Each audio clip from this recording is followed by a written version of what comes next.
Yes, very good afternoon guys. ये ionic equilibrium का second session है। तो फर्स्ट सेशन में हम लोग ने इंट्रोडक्शन देखा था, बफर सॉल्यूशंस तक हमने कंप्लीट किया था। सबसे पहले हम लोग ने आयनिक इक्विलिब्रियम का डेफिनेशन पढ़ा था कि वो क्या होता है। तो वो एक इक्विलिब्रियम होता है बिटवीन अनआयनाइज्ड वीक मॉलिक्यूल्स। और फिर हमने आगे क्लासिफिकेशन भी देखा था कि electrolyte is classified into strong electrolyte, weak electrolyte. Strong electrolyte में एग्जांपल्स कौन से आते हैं, वीक इलेक्ट्रोलाइट में एग्जांपल्स कौन से आते हैं। देन वी सॉ कि इलेक्ट्रोलाइट्स के भी क्लासिफिकेशन होते हैं एसिड्स, बेसिस, सॉल्ट्स में, डिपेंडिंग अपॉन देयर नेचर। फिर हमने डिग्री ऑफ डिसोसिएशन के बारे में भी पढ़ा था कि वो 4 फैक्टर्स के ऊपर डिपेंड करता है। Nature of solute, nature of solvent, concentration of solution, temperature of solution. ठीक है। Then we saw various theories regarding Arrhenius theory, Lorentz theory, Lewis theory. Then हाँ, कॉन्जुगेट एसिड और कॉन्जुगेट बेस कैसे form करते हैं। तो add H plus ion add करोगे तो कॉन्जुगेट एसिड मिलेगा, अगर एच प्लस आयन रिमूव करोगे तो कॉन्जुगेट बेस मिलेगा। स्ट्रॉन्गर एसिड का weak conjugate base, weaker acid का स्ट्रॉन्ग कॉन्जुगेट बेस। ठीक है।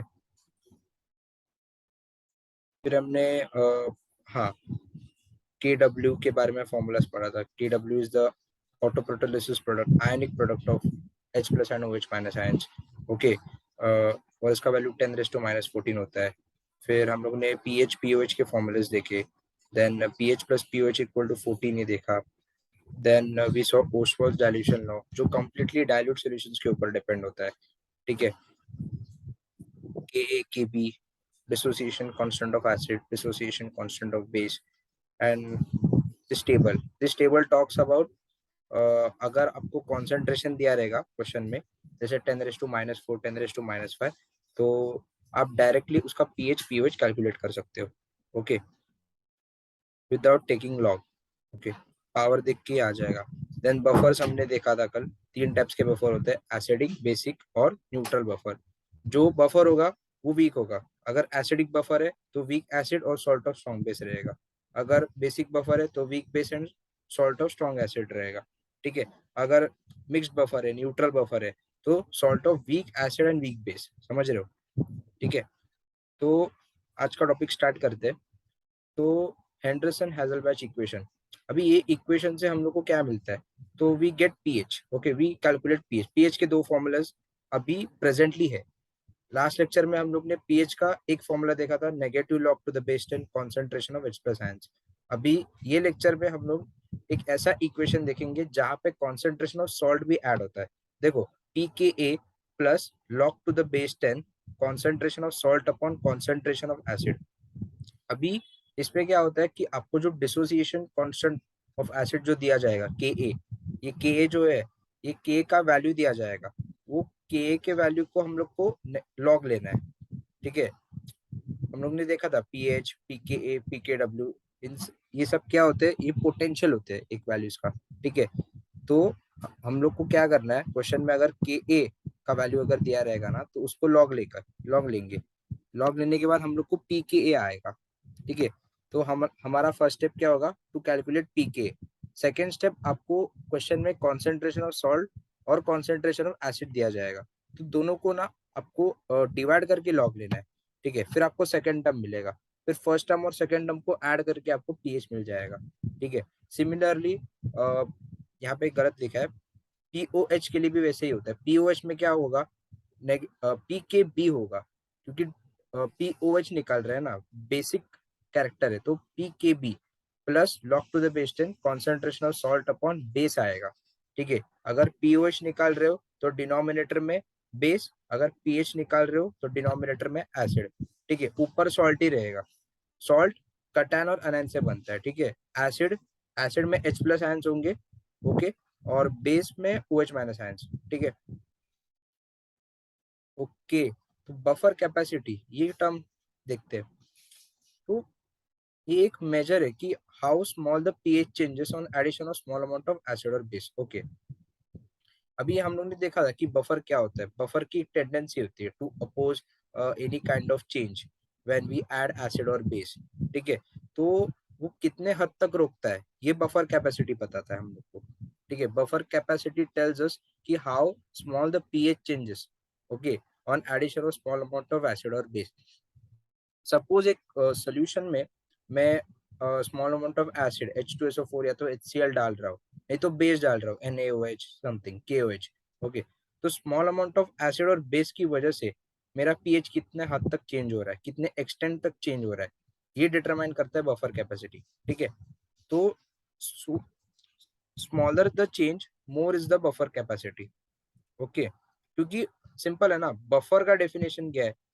Buffer is that substance which opposes the change in pH. Okay, तो चेंज इन पीएच अगर ज्यादा है तो बफर कैपेसिटी कम होगा. इनवर्सली प्रोपोर्शनल याद रखो. ठीक है, इनवर्सली प्रोपोर्शनल याद रखो. बफर कैपेसिटी मतलब क्या? It measures how small the pH changes on addition of small amount of acid or base. Okay, तो अगर pH change, pH suppose pH 4 है, तो स्मॉल अमाउंट ऑफ एसिड डालने से क्या होगा? pH कम होगा और 3 2 1. ओके, अगर pH 4 है तो 4 से कम होते होते जाएगा, 4 3 2 1 ऐसा. तो ये जो चेंज है ना, वो बफर की कैपेसिटी पे डिपेंड है. अगर बफर की कैपेसिटी ज्यादा है तो चेंज कम होगा. समझ रहे हो? बफर रेंज क्या है? तो it is the range of pH in which the buffer can offer protection of pH on addition of acid और बेस. तो ये शॉर्टकट्स है कि रेंज कैलकुलेट कैसे करेंगे. अगर क्वेश्चन में बफर रेंज कैलकुलेट करने को पूछा, तो जो भी आपको पीएच है ना, आपके पास जो भी पीएच है, वो उसमें पीकेए, ओके, पीएच, सबसे पहले पीएच आपको कैसे मिलेगा? हेंडरसन हेजलवैच इक्वेशन से. पहले pKa plus log to the base 10 concentration of salt upon concentration of acid. तो वहां से जो pKa आपको मिल रहा है ना, उसमें +1 -1 करो. ठीक है, सपोज pKa आपको मिला 3.5, तो 3.5 में +1 करो 4.5, 3.5 में -1 करो 2.5. तो वो आपका बफर रेंज हो जाएगा 2.5 से लेके 4.5 तक. समझ रहे हो? वैसे ही pKb में भी -1 +1 करने का पीओएच में. ठीक है, या this topic next is salt hydrolysis. तो हमने बफर सॉल्यूशंस कंप्लीट किया, अब हम सॉल्ट हाइड्रोलिसिस में जाएंगे. ठीक है, तो एक्चुअली सॉल्ट हाइड्रोलिसिस क्या होता है? सबसे पहले हाइड्रोलिसिस ये टर्म एक्सप्लेन करते हैं. तो हाइड्रोलिसिस मतलब क्या? Breaking of water. Okay, hydro ये जो टर्म है ना, वो वाटर से रिलेटेड है, और लाइसिस जो है ना, वो ब्रेकिंग है. इसका मतलब क्या है? सॉल्ट का हाइड्रोलिसिस. समझ रहे हो? सॉल्ट का हाइड्रोलिसिस मतलब breaking of water due to salt. समझ रहे हो? हम हाइड्रोलिसिस मतलब क्या? वाटर को ब्रेक करना सॉल्ट के प्रेजेंस पे. ठीक है, breaking of water due to salt is called salt hydrolysis. फिर से चलो, हाइड्रोलिसिस मतलब ब्रेकिंग ऑफ वाटर, बराबर. हाइड्रोलिसिस मतलब ब्रेकिंग ऑफ वाटर, और आगे सॉल्ट है मतलब बिकॉज ऑफ सॉल्ट. ठीक है, तो इसको सॉल्ट हाइड्रोलिसिस बोलते हैं. समझ रहे हो? अभी जैसे हमने एक केबी देखा, dissociation constant of acid, dissociation constant of base देखा, वैसे ही मैंने पहले लेक्चर में भी बोला था के एच मतलब dissociation, sorry hydrolysis constant, hydrolysis constant. Okay, तो यहाँ पे फॉर्मूला चेंज होगा, concentration of acid into concentration of base upon concentration of salt. Okay, breaking of water में इंक्रीज और decrease depends upon nature of salt. Okay, salt का nature कैसे है? Strong salt है, वीक सॉल्ट है. ठीक है, सॉल्ट में जो एसिड है वो स्ट्रॉन्ग है क्या? सॉल्ट में जो बेस है वो स्ट्रॉन्ग है क्या? तो एसिड और बेस जो होता है ना सॉल्ट के, सॉरी, एसिड और बेस पे जो कटायंस और अनायंस होते हैं ना, वो डिटरमाइन करते हैं नेचर कैसा है. तो according to the nature there are 4 types of salts. ठीक है, सबसे पहले क्या है? सॉल्ट ऑफ स्ट्रॉन्ग एसिड और स्ट्रॉन्ग बेस. मतलब स्ट्रॉन्ग एसिड और स्ट्रॉन्ग बेस को मिला के जो चीज बनती है, ओके, वो salt of strong acid and strong base. जैसे कि NaCl. अभी NaCl, ये NaCl जो है ना, वो NaOH और HCl से बना है. NaOH क्या है? Strong base. HCl क्या है? Strong acid. तो स्ट्रॉन्ग एसिड और स्ट्रॉन्ग बेस से स्ट्रॉन्ग सॉल्ट बनता है. ठीक है, KNO3. अभी KNO3 कहाँ से आया? तो गेस करने का. KNO3 मतलब HNO3. ओके, HNO3 और KOH. तो KOH स्ट्रॉन्ग बेस और के और HNO3 स्ट्रॉन्ग एसिड. ठीक है, सिमिलरली Na2SO4. अभी Na2SO4 में H NaOH और H2SO4. ठीक है, ये स्ट्रॉन्ग एसिड और स्ट्रॉन्ग बेस. ओके, H2SO4 और NaOH, ये याद रखो. Okay, salt of strong acid and weak base. Okay, अभी इसमें क्या होगा मालूम है? एसिड जो है वो स्ट्रॉन्ग होगा। जैसे NH4Cl में ये Cl जो है वो HCl से आया है, तो HCl स्ट्रॉन्ग एसिड है, लेकिन NH4 जो है ना वो वीक बेस से आया है, NH4OH अमोनियम हाइड्रोक्साइड से। NH4OH is a weak base. Okay, similarly NH4NO3 ammonium nitrate. अभी मैंने फर्स्ट एग्जांपल में HNO3 कंसिडर किया था, KNO3 के केस में HNO3 स्ट्रॉन्ग एसिड और KOH स्ट्रॉन्ग बेस, बराबर। लेकिन इस एग्जांपल में, सेकंड एग्जांपल में स्ट्रॉन्ग एसिड होना चाहिए और वीक बेस होना चाहिए। तो अगेन NH4OH वीक बेस, और NO3 कहाँ से आया, HNO3 स्ट्रॉन्ग एसिड। ओके, यहाँ पे देखो NH4 twice SO4 ammonium sulphate. Okay, तो ये जो NH4 ट्वाइस है ना, अगेन OH से ही आया है वो। ठीक है, जहाँ पे दो NH4 है ना, वहाँ पे दो OH आ जाएगा, बस। तो NH4 ट्वाइस OH ट्वाइस, ठीक है, अमोनियम हाइड्रोक्साइड और H2SO4। ठीक है, स्ट्रॉन्ग, सॉरी वीक बेस बोला है ना, तो NH4OH HCl, NH4OH HNO3 NH4OH HCl। Okay, और ओके NH4OH। ठीक है, थर्ड एग्जाम्पल थोड़ा ट्रिकी है, हम लोग नेक्स्ट एग्जाम्पल देखते हैं, वीक एसिड और स्ट्रॉन्ग बेस। अभी सेकेंड एग्जाम्पल में हम लोग ने स्ट्रॉन्ग एसिड और वीक बेस देखा था, एसिड स्ट्रॉन्ग और वीक बेस। अभी हम लोग उल्टा करेंगे। ठीक है, हम लोग एसिड को वीक कंसिडर करेंगे और बेस को स्ट्रॉन्ग कंसिडर करेंगे। ठीक है, तो यहाँ पे देखो CH3COONA। अभी जो CH3COONA है ना, वो कहाँ से मिला है, तो CH3COOH weak acid, acetic acid, बराबर। और Na जो मिला है वो NaOH से मिला है। NaOH क्या है, स्ट्रॉन्ग बेस है। सिमिलरली KCN देखो, KCN पोटेशियम साइनेड, CN जो है वो साइनेड ग्रुप है, ठीक है, और KCN पोटेशियम साइनेड है।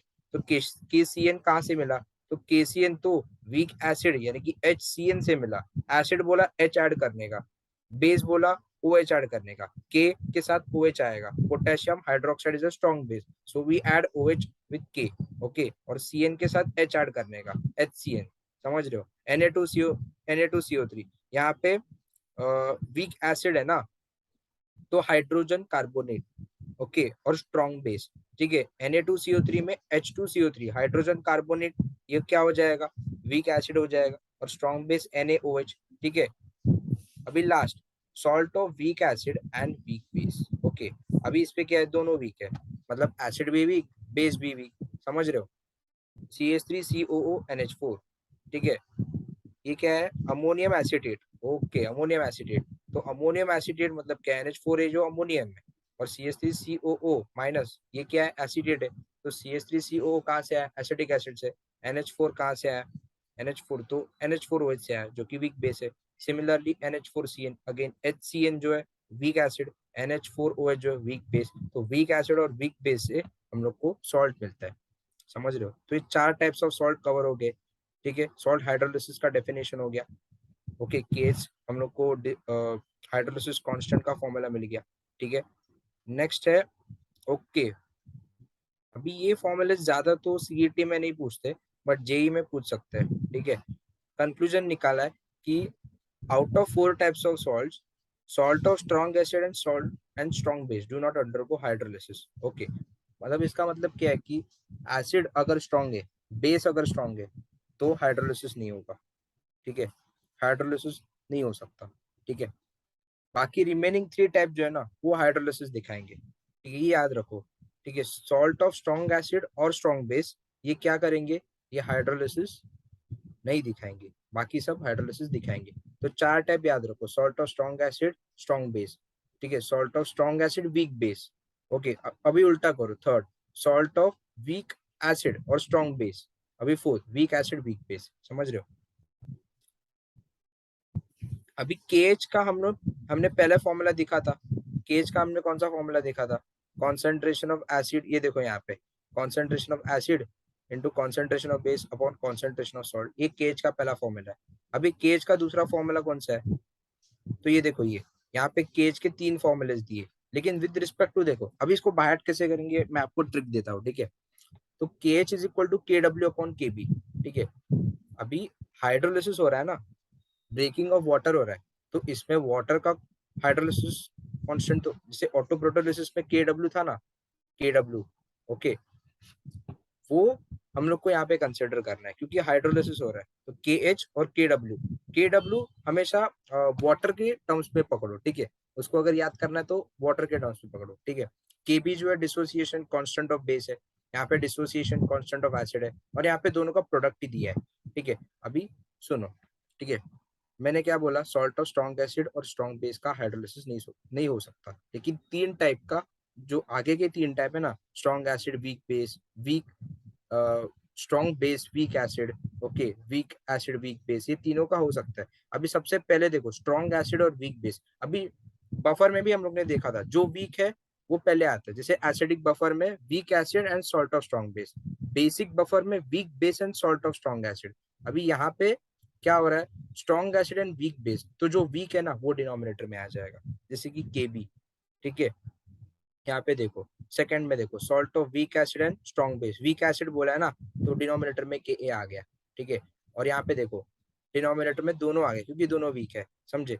तो फॉर्मूला कैसे याद रखने का, न्यूमरेटर में के डब्ल्यू फिक्स है, तीनों फॉर्मूलाज में न्यूमरेटर में के डब्ल्यू फिक्स है, ठीक है। लेकिन डिनोमिनेटर में जो वीक रहेगा वो आ जाएगा, समझ रहे हो। जैसे कि सॉल्ट ऑफ, चलो मैं कंसिडर करता हूँ स्ट्रॉन्ग एसिड और वीक बेस, तो वीक बेस है ना, तो डिनोमिनेटर में के बी आ जाएगा, और ऊपर के डब्ल्यू फिक्स है, ठीक है। के डब्ल्यू अपॉन के बी विल गिव यू के एच, ठीक है। तो एग्जाम्पल मतलब क्वेश्चन से आपको समझ जाएगा, क्वेश्चन मतलब आपको स्ट्रेट फॉरवर्ड नहीं देंगे, आपको आइडेंटिफाई करना है, आपको मॉलिक्यूलर फॉर्मूला देंगे।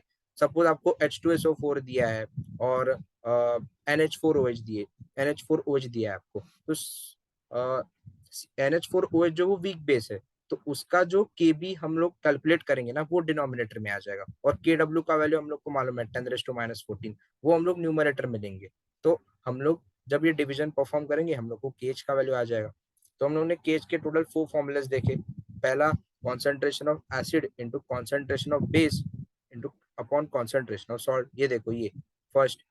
फिर हम लोग ने 3 फॉर्मूलाज देखे, वो जो 3 फॉर्मूलाज है ना, ये 3 फॉर्मूलाज डिपेंड करता है कि क्या वीक है। अगर एसिड वीक रहेगा तो डिनोमिनेटर में के ए आएगा, अगर बेस वीक रहेगा तो डिनोमिनेटर में के बी आएगा, अगर दोनों वीक रहेंगे तो डिनोमिनेटर में दोनों कॉन्स्टेंट्स आ जाएंगे, ठीक है। ओके, सोल्यूबिलिटी, तो सोल्यूबिलिटी ये प्रॉपर्टी क्या है, तो सबसे पहले सोल्यूबिलिटी जो होता है ना, सोल्यूट कितने हद तक सॉल्वेंट में डिसॉल्व होता है, ये सोल्यूबिलिटी डिटरमाइन करती है, ठीक है।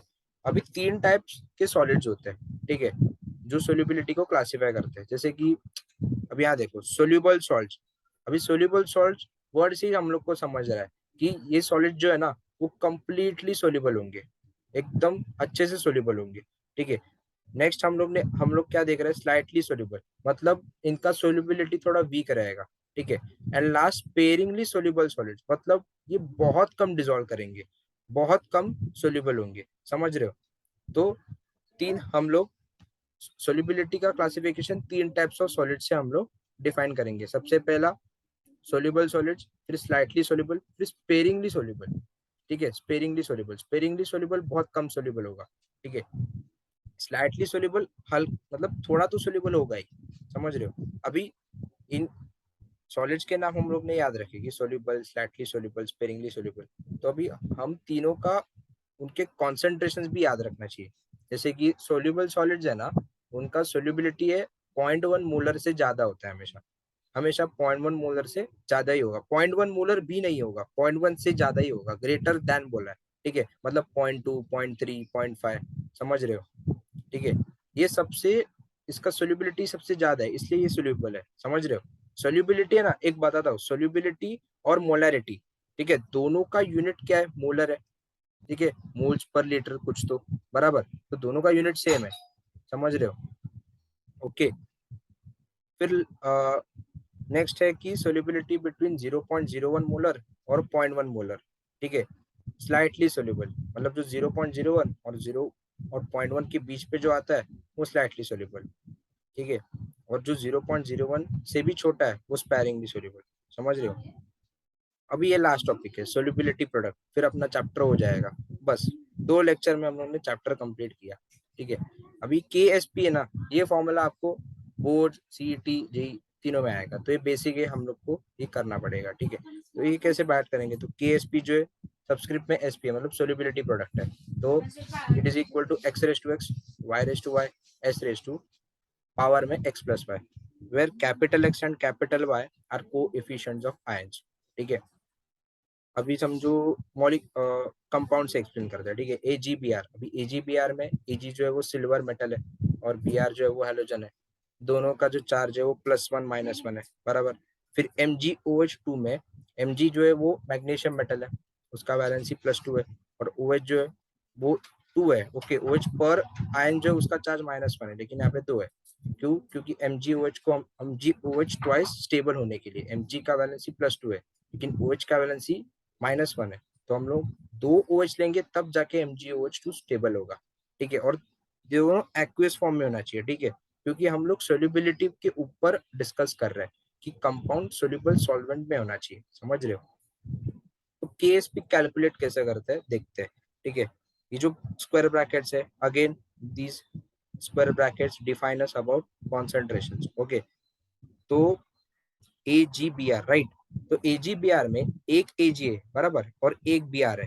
AgBr2 है क्या? AgBr3 है क्या? नहीं। या ऐसा है क्या 2AgBr1? नहीं, ऐसा नहीं है, AgBr है, मतलब Ag भी 1 है, Br भी 1 है। तो x raise to x, y raise to y, s raise to x plus y, तो कैसा होगा देखो, Ag raise to 1, Br raise to 1 into s raise to 1+1, ऐसा हो जाएगा। ये देखो 1:1, 1:1, s रेस टू 1+1, ये 1+1 क्यों हुआ? क्योंकि दोनों 1 है ना, दोनों को ऐड करना है हम लोग को, समझ रहे हो। Ag भी 1 है, Br भी 1 है। ओके, तो और उनका जो कोएफिशिएंट है वो भी 1 है, तो 1:1 into 1:1 into s raise to 1+1, तब जाके s स्क्वायर मिलेगा। और ये सब कैलकुलेट मत करो, डायरेक्टली बाहर करो। जैसे कि अभी मैं बोलूँ NaOH, AgBr, AgCl, ये सब क्या है? मोनोवैलेंट है ना, एक Ag एक Br, एक Na एक OH, एक Ag एक Br, एक Ag एक Cl। ठीक है, तो इसका KSP s स्क्वायर आएगा। ठीक है, अभी समझो डाइवेलेंट है, जैसे कि MgOH2, तो MgOH2 की जगह CaOH2 आ जाएगा एग्जाम में, कैल्शियम हाइड्रोक्साइड आ जाएगा। MgOH2 मैग्नीशियम हाइड्रोक्साइड की जगह कैल्शियम हाइड्रोक्साइड आ जाएगा। तो अभी इस केस में क्या करेंगे? कुछ नहीं, डायरेक्ट बैट करो 4s3। ओके, आपको ऑप्शन में 4s3 देखा, टिक कर दो। ठीक है, डायरेक्ट बैट करो, आपका टाइम सेव करने के लिए आप डायरेक्ट बैट कर सकते हो। मैं आपको थर्ड और फोर्थ का भी बता देता हूँ, अभी मैंने यहाँ पे एग्जाम्पल्स दिए नहीं है, लेकिन मैं डायरेक्टली बता देता हूँ। सपोज AlCl3 है, समझो एल्यूमिनियम ट्राइक्लोराइड है, AlCl3। ठीक है, तो AlCl3 का मैं डायरेक्ट आपको केस भी बता देता हूँ, तो वो हो जाएगा 27s4। ठीक है, 27s4। और जो टेट्रावेलेंट है ना, अभी AlCl3 ट्राइवेलेंट है, कैसे? एक Al और 3 Cl, बराबर। तो जो टेट्रावेलेंट है ना, टेट्रावेलेंट, तो टेट्रावेलेंट कंपाउंड जब भी आएंगे ना, उनका हमेशा सोल्यूबिलिटी याद रखो, 108s5। ठीक है, एग्जाम्स में आते हैं। ठीक है, तो सिंपल है, मोनोवेलेंट रहेगा तो s स्क्वायर हो जाएगा, मतलब एक इंक्रीज करो आप। ठीक है, सब जो AgBr AgCl रहेगा तो वो मोनोवेलेंट कंपाउंड है, तो उनका सोल्यूबिलिटी एक से बढ़ेगा, मतलब s स्क्वायर हो जाएगा। ठीक है, अगर MgOH2 है, CaOH2 है, मतलब डाइवेलेंट है, तो s क्यूब हो जाएगा, s एक से बढ़ जाएगा। अगर ट्राइवेलेंट है, AlCl3, तो s रेस टू 4 हो जाएगा। ठीक है, अगर सॉरी टेट्रावेलेंट है, पेंटावेलेंट नहीं होता, टेट्रावेलेंट है, ओके, तब जाके s रेस टू 5 हो जाएगा। ठीक है, तो चैप्टर तो हो गया यार, पूरा हो गया चैप्टर। टेक्स्ट बुक में आपको मतलब एक्सटेंड कर करके दिया है, मतलब डिफिकल्टीज कैसे हुए ये आपको दिया है टेक्स्ट बुक में बहुत ब्रीफली दिया है, थियरी ज्यादा दिया है, और जो इम्पोर्टेंट चीज है वो एकदम स्मॉल टेक्स्ट में दिया है, जो मतलब पूरा जो टेक्स्ट बुक रीड करता है उसको ये सब समझ में आ जाएगा। लेकिन अगर PDF से आप पढ़ोगे ना, तो PDF से आपको जो मेन मेन है कंटेंट वो मिल जाएगा। ठीक है, तो आज का लेक्चर बहुत छोटा था, लेकिन बहुत यूजफुल था, क्योंकि चैप्टर जल्दी से कवर हो गया। और जो सेकंड पार्ट है ना चैप्टर का, अभी मैंने जो डिस्कस किया, मैंने डिस्कस किया हेंडरसन हेजलबैच इक्वेशन से। यस, ये जो है ना, ये बोर्ड में ना, इसका एक एग्जाम्पल 3 मार्क्स के लिए आएगा। फिर हाइड्रोलिसिस पे थियरी ज्यादा पूछेंगे, न्यूमेरिकल नहीं आएगा। यस, ये जो है ना ये three formulas are for JEE. Okay, and yes, ये तो सोलिबिलिटी है। पहले तीन स्टेटमेंट्स तो थियरी के अनुसार है, लेकिन लास्ट सोलिबिलिटी प्रोडक्ट जो है वो आता है। ठीक है, तो आयनिक इक्विलिब्रियम तो हो गया। 2 लेक्चर्स में हमने आयनिक इक्विलिब्रियम कंप्लीट किया है। अभी हम लोग नेक्स्ट लेक्चर में देखेंगे नया टॉपिक। तो तब तक के लिए goodbye. Thank you, thank you.